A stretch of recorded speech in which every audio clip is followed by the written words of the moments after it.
The 6 channel. I wanted to put this video on there just to show people that even though they're not popular at the moment, that I can do the 6 channels. And as you can see there, the depth of the channels, they're about 5 to 8 millimetres deep. And this type of board was very popular in the 80s. I've actually made it for a friend of mine, Mitch Sermon. He wanted an 80s thruster. As you can see, it's got the glass end fins, which makes it a real nightmare to do as well. But this is why with a lot of the pop-out brands that you see now, where they're doing hundreds of boards a week, if channel bottoms are in now, it'd probably kill them, because the extra work that goes into doing a channel bottom just makes them, very difficult to do big numbers of it. So that's why you'll find you won't get too many 6 channels done by the big brands anymore. They'll stay as far away from it as they can.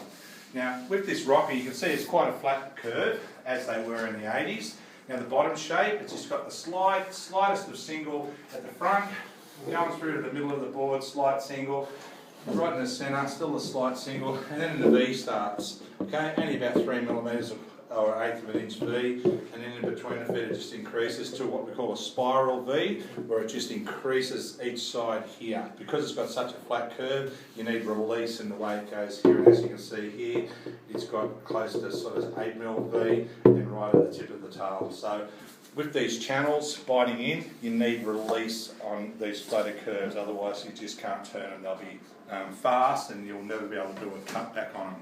Now the tail rocker on this board, an average thruster now has 2 1/4, 2 3/8 tail rocker. This has 1 3/4 inches, so it's got 1 inch less tail lift.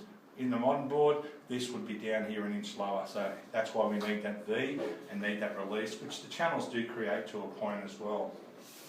I'll just flip it over. Now with the board, as you can see here as well, the outline, the traditional old swallowtail that a lot of the channel bottoms had. I don't know why it started from having a swallow, but that seems to be what works the best with it. Now this has got quite a flat deck as well, like we did in the 80s.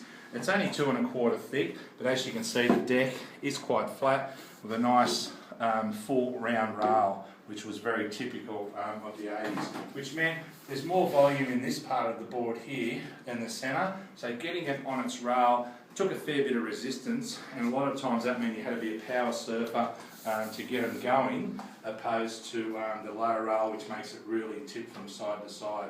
So this board's all about sort of doing big hacks, cutbacks and so forth, and as you can see, as you look down here from the front, you can see the channels.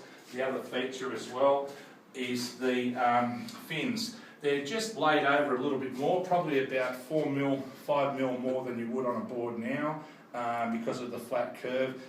11 inches for the front fin, 3 inches. So again, the back fins 3/8 of an inch further back than they are now. So this is all about power surfing, as a few of the guys that used to ride them and still do from the 80s and early 90s used to be renowned for big hacky cutbacks and all that type of thing. So this one, it's glass super light, so it's just like a pros board for Mitch.